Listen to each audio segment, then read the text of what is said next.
sexy mula po dito sa kanilang bayan, Miss Josephine Dator. Magandang umaga, ma. Magandang umaga sa inyo. Ma'am, hindi po ito balutan. Lilinawin ko lamang. Ito po ay hatchery ng Peking duck.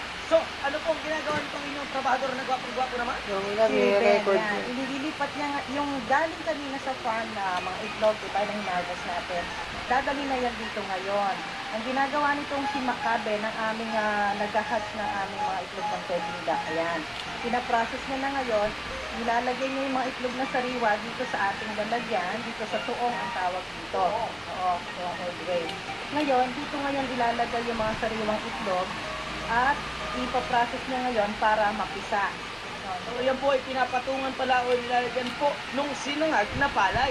Bago yan, magsasangag siya ng palay. Para yung sinangag na yon, yung heat nun, yung ngayon yung para mag-incubate doon sa mga itlog ng Peking. At sa akin kong pagkakaalam, hanggang 10 araw po ito nilalagyan lagi, araw-araw pinagpapalit-palit ng ipa. Ay, noon. So, kaya po lumabas yung pong palabas na dahil po siya ay pangalan ay Ben at 10 araw, kaya po pangalan niya si Benten.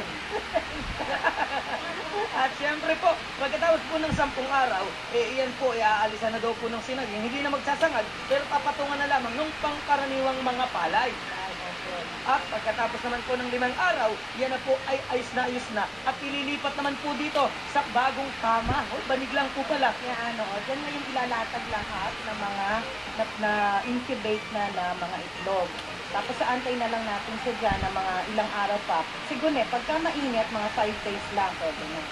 Okay po. At syempre, Nay, puntahan naman po natin yung pagluluto. Tara po. Ba't kita naman at napisa na agad? Ang lalaki po. Ma'am, ano na po itong mga finished products natin?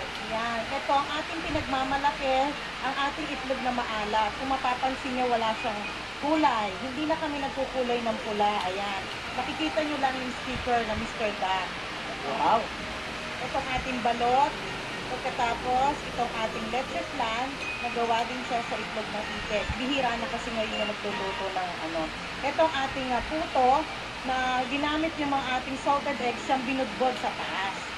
Yan, specialty natin. Napakasarap po. At syempre, ito na po yung pinakabida. Oo, ating bidang-bidang pinulob na Peking duck. Ayan. Naman, palagay ko po yung napakasarap niyan. Buti na lamang po at solong-solo ko nagpunta rito. Wala po yung aking assistant kasi matakaw po yun. Pagka po nabalitaan na meron ganito, tumarating po agad yun. Buti na wala kayo. Ma'am, ano po yung telephone number na pwede niyo pong ibigay para naman kung gusto nilang kumuha ng ideya mula sa inyo? Matatagpuan po kami, ang pangalan po ng aming outlet ay ang Titahan ng Itlog ni Kuya, with telephone number 0917-242-4547. Maraming salamat po, ma'am. Ito At mukha po talaga masarap po at nakakabusog dahil kita-kita ko po sa katawan ninyo na sexy kayo. Ito na pala. Ito nga po ang ating magpunta dito sa Victoria, Laguna. Pagawaan po ng maraming produkto mula po sa Peking duck. Sa Makata, dito lang sa Food sa 5.